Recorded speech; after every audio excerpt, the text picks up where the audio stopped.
Hello, hello, hello, hello, everyone. Good, happy Tuesday. How is everyone doing? Yields rising again. Retail sales strong. Good morning, Sterling. Sterling in with the news. He's got the retail sales in there. What's the key point of this? Bank of America CFO. Bank of America expects zero losses from held to maturity. See, that's the key thing in there, held to maturity, because there's going to be no way they're going to be able to get out of some of their uh, treasury instruments at lower rates. But Bank of America beat, Goldman Sachs beat, Lockheed Martin beat. What else? Sterling's got all that in there. Good morning, Tony. Again, thank you for tuning in. A bunch of people in the background come on in and say hi. So we're going to see if those rising rates with falling 10-year notes has any effect on the markets. It did set up a potential reversal pattern in the S&P, which I'm sure a number of you have spotted. But retail sales were expected at 0.3, coming in 0.7. X autos expected 0.2, coming in 0.6. So that's where we sit. Redbook coming in strong at 4.6. So retail sales year over year coming in a lot higher. And what do we have next? We have industrial production. We got Bowman speaking. We got Barkin speaking. We got Kashkari speaking. So but Kashkari doesn't speak till after both the cash close and the futures close. So that's the big stuff today. Setting up for NVIDIA and Tesla also tomorrow. But before that, we have NVIDIA down on more chip restrictions with China. So even though it did close above the 62.5, you can't predict. That's why I've never spotted a pattern. And I don't think one can exist. It's 100% unless you have like one or two instances. Because guess what? You can have news come out of nowhere. You can have something change that can shift something. So NVIDIA down. Still not triggered the major rollover point yet, but all the chips are down. All the chips are down. The mega caps are down this morning. Not a happy market so far. Bank of America up. There you go. Bank of America is the bright spot in there. The groups, let's just do a quick refresh.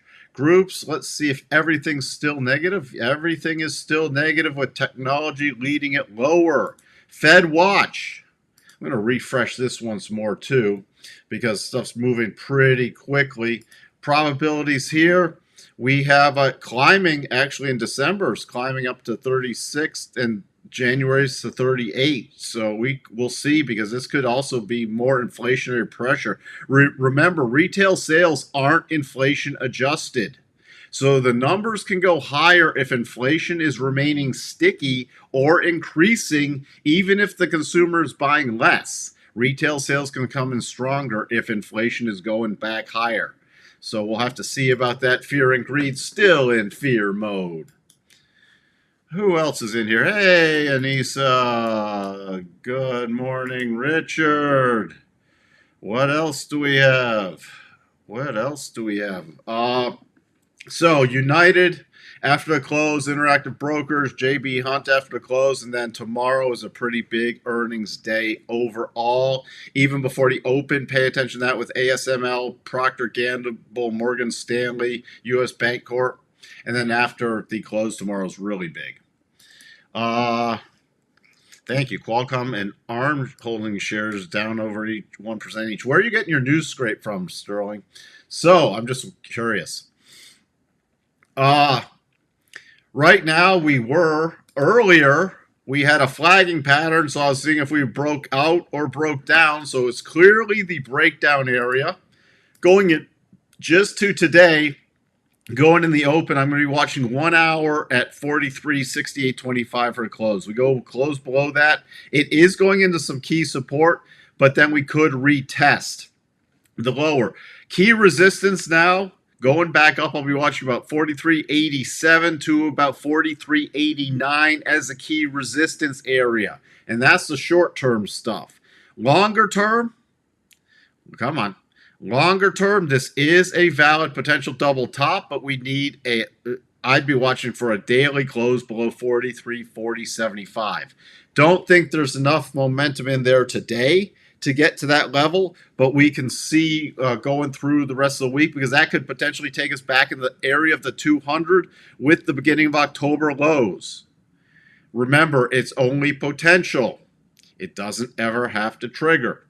That's why we watch for the trigger point. So that's what I'll be keeping an eye on right there. Good morning, Heinrich. You get it from the company formerly known as Twitter. Which feed, though? Which feed? Who you following? NASDAQ did not get into potential double top territory. Yesterday, it finished the mini double bottom. It had to be traded on momentum, but it did finish it. And then,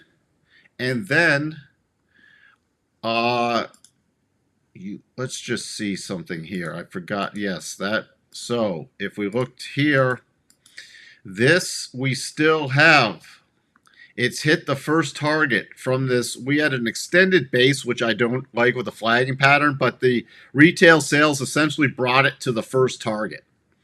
So we're going to have to see if we get a bounce here. Next levels down, I will still use these 15,126, 127 roughly, and then 15,098.25. So 15,100 for me. On a rally, I'm looking at 15,215 and then 15,250. But that's the way I'll still look at that with the breakdown from the flag. Financial Juice and Delta One, thank you. I just wanted to know who you're. Yeah, I've looked at them. I've used adaptive moving averages for different things. The problem is if you're trying to use them for something like a rotation zone or you get very mixed results depending on momentum. That's why I just keep it simple. I found out, excuse me, keeping it simple works the best. If you're trying to do an automated system, I have seen and I've tested out some halfway decent ones with some adaptive moving averages. But overall, a lot of stuff is still, you'd be surprised, a lot of algos still use very basic technical analysis and very basic moving averages. It's sort of a self-fulfilling prophecy. The Dow is still channeling. The Dow key levels, so we're all keep an eye on the retracements. Next level's down 33,930, 33,856 on a closing basis to the upside. Minor going in at 34,050, and then more significant 34,100. The Russell, there's no major topping pattern there. The Russell, if we look at the bigger pattern first, you still have the potential double bottom in play, nowhere near triggering. Again, I'll be shocked if it does trigger on any pullback. Come on. You just can see some buying pressure right here over the last few hours since the European Open. You can see that here, but if it really starts breaking below about 1746, we could see a pretty big move down. The target areas I would be using is about 1740 and then roughly about 1735. This has to start breaking above 1761 before I'd be interested at all in any bullish case. Everything else would be choppy. The VIX rising up again, slightly above 18, but before I can really keep going into bearish mode, it's got to get some momentum above 18 going into the open. Otherwise, I might stick in choppy mode looking out for today. The DAX, still nothing's invalidated. Potential double bottom. That's another one I'll be shocked if it triggers. Key support areas roughly 15,180 to 15,200. So we'll be keeping an eye on that. If that starts breaking, we could be easily retesting October 4th lows. The notes, remember, notes and yields trade inverse. This does not change anything with the potential double bottom. That's the only bigger picture thing that would get me bullish on notes. Otherwise, we've just hit that 87.5 on this run up again. And if we break down, I'm going to move this over to the little minor area. So the reverse harmonics. If we do break down below the fourth lows at 106.03.5, 105.26, and then 105.16.5. On the yield basis, we have a potential double top. This is not invalidated. It's still one side of a double. You can see it on the weekly. Okay? But that being said, it would need a daily close below 4.519 to trigger. Other than that, 4.835. And then I'd use the reverse harmonics on this again for if we break out above the fourth highs here. And those levels would be 4.925 and 4.97. And remember, the next key harmonic is 5. And we have cycles still running up. So this took it out of overbought condition, but the cycles are turning back up, and it caught on the rotation zone. This is why you just keep it simple and watch for those key closes. Again, could never close below the rotation zone, and then built a little resistance shelf, and then broke out of there this morning. You don't have to make things tougher than trading already is. It's a little steepening in here again, bear steeping on the 10-2s. Dollar index, still watching here, sort of forming a little consolidation pattern, trying to decide which way to go right here. And this is just a lot of volatility. There's still some selling pressure coming in on the dollar. If we rotate back down, the major support is still right around this 105.20 area.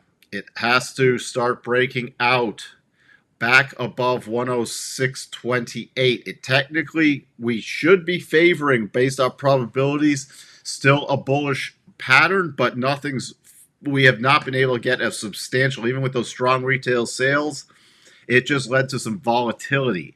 So I'm still keeping an eye on that to the upside. Crude, little pullback to the trigger point, nowhere near any stop for that double that's triggered.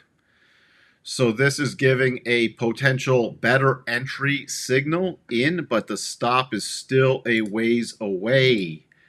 The stop technically is still this 80.65 area on a closing basis. So little pullback here. Cycles getting to the top, and on the weekly, cycles getting to the top. That's the only thing that concerns me, but with everything going on in the Middle East, this could still turn into a rocket ship to the upside. Natty gas still holding above this $3, and we're in the rotation zone, so I'm watching for a potential bullish setup again with cycles getting to the bottom, but nothing really yet. Nothing really yet. This is not a double. It's way too sloppy here. So I was hoping it would turn into a double. Gold. Now, gold does have a potential, little sloppy, but potential double top.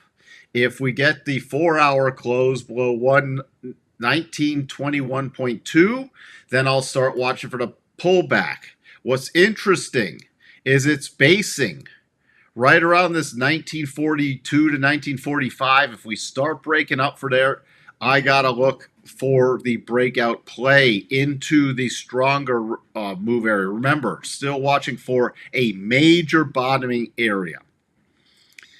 What else do we have? Good morning, Jacob. What else? Let's get to some other stuff. Yen still holding up. That's why pull back into the rotation zone, rotation back up. It's still got major pressure. If it breaks above this 149.85, this could make a run pretty quickly, but it's in that Japan intervention territory. The euro, remember, we are in potential double bottom, but not near triggering yet. So we're going to have to keep an eye on that. Otherwise, this has been a little choppy back and forth, like with the volatility, the inverse of the dollar. The pound is actually weak, been weakening, but holding the key level right here. So there's still this dollar selling pressure, and this is now a little mini potential double. So we will keep an eye on that with the pound. We'll keep an eye on that with the pound.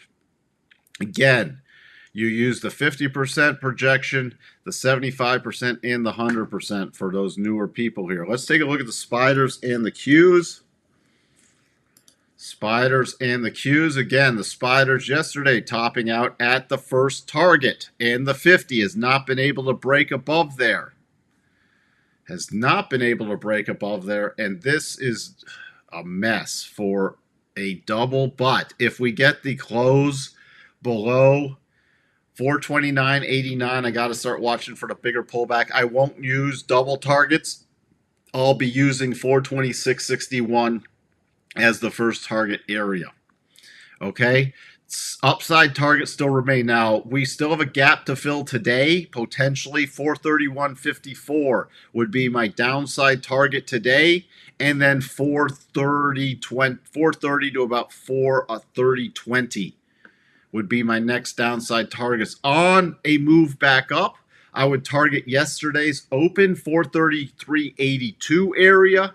And then if we could sustain something and it shrugs off any of the weakness and the higher yields, then I'd target yesterday's close, 436.03. Above there, if we break out, would be 439. Hot sales is this increased probability of stagflation. Again, I think the retail sales is due to increasing inflation, which is the probability of stagflation. So yes, to me, I would answer that with a yes. What do I think is better to trade? Futures or forex? Now that they have micro futures on a lot of these pairs, I have no problem trading the micro futures. The problem was the contract size for, unless you had a huge account, was tough for a lot of people. So, and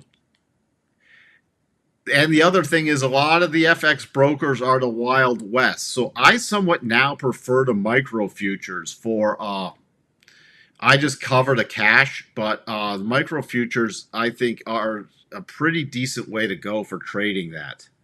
Is there inverse and head and shoulders on the daily with the flat neckline on the YM? Let's jump back to that. Then I'll get to the Qs. Is there an inverse head and shoulders on the daily? An inverse head and no. No. No, no, no. Nope. No, no, no, no, no. No, no. That would be a no. Come on. What? Oh, the QQs. I need the QQQs. I should just add that to the list. For some reason, I just don't want to. Oh, I don't know why I haven't added it yet. By the way, anything with the Qs, gap fill, 365.25. We're trading 366.09. Excuse me again. Been fighting off something. Then I'm looking at about 364.20. I did not check this earlier, though. No, it's not double territory. I didn't think it was, but it is not. So therefore, if we break down below this key base of this 364 area, my minor target would be 362.50. Major would be 359.75. Other than that, on a rally, I'd focus on yesterday's open, 366.62, so just slight there. And then the next major target would be for the gap fill, 369.47. Minor would be about 368. Excuse me again. I hate when, well, I guess it's better fighting stuffing off than being sick. Tesla earnings tomorrow. Tesla still 245 is the key breakdown area. This is just a huge choppy consolidation that it's virtually been in since end of August. So there would be only short-term plays that I'd be looking at, and there's nothing fantastic there. NVIDIA, after the chip sanction announcement, is gapping down, but still the critical area is still a break below this 406 area. Other than that, on the minor side, I got to flip these around for now and watch 434.66. What else? What else do we have?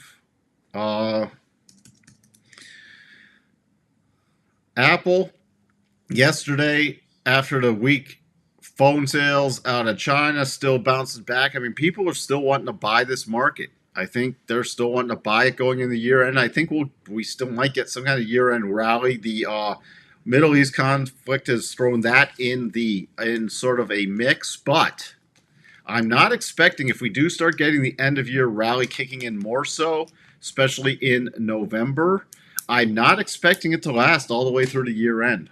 So that's just my note. That's not systematic. By the way, from a systematic standpoint, if we do get closes in a couple of the major indices below the October 4th lows, so if you get concurrent closes, especially in the S&P and Dow, and that they both close there with some other stuff I can't talk about because it was not, I did not fully develop the system myself.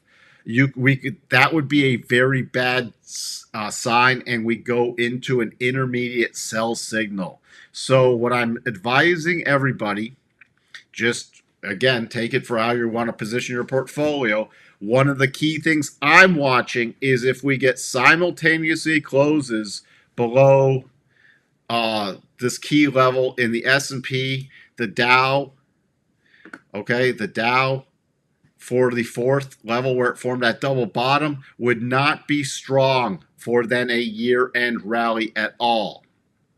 Do keep that in mind in case you're interested in hedging or anything else. Yeah, I know. NVIDIA is still trading at 109.82 PE. At some level, it'll give it up.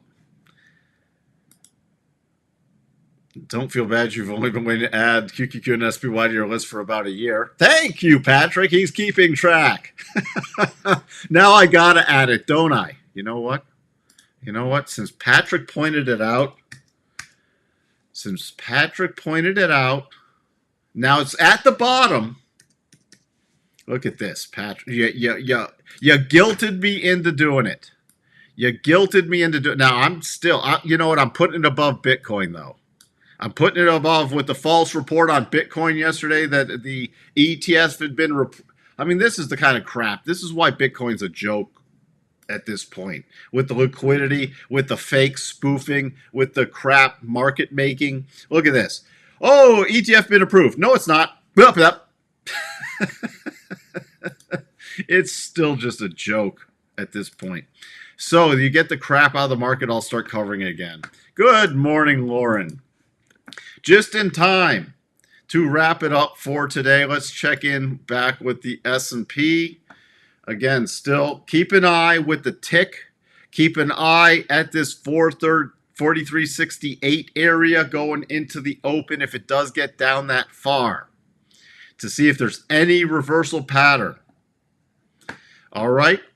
With that, I shall talk to everybody tomorrow. Remember, tomorrow's one of the big days. When is Powell speaking again?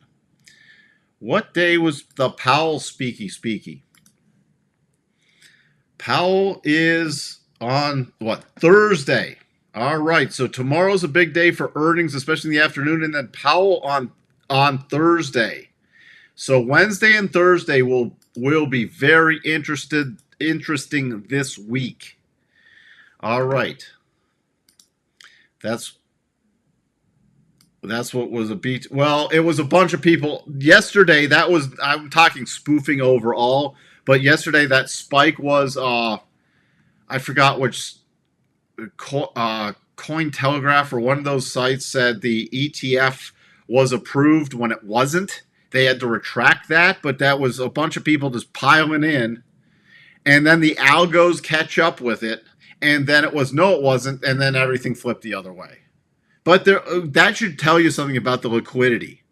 When you get that, when you get this, I mean, look, this is not good for a liquidity and trying to rely on something. That's very weak liquidity in Bitcoin. So the spoofing overall is still going on. It's what's been doing. They've been doing a ton of spoofing. So that's why I haven't been covering it right now, because we got to get this. We got to get the FTX trial. We got to get Binance out of the. You got to get a lot of this stuff out of there. We got to get Tether out of there, and then I'll start being more serious about Bitcoin again. With that, thank you everybody for tuning in. I hope everyone has a wonderful trading day. Still selling off going into the open, so we will see. We'll have to check the tick in a minute. With that, I shall talk to everyone later. Bye for now.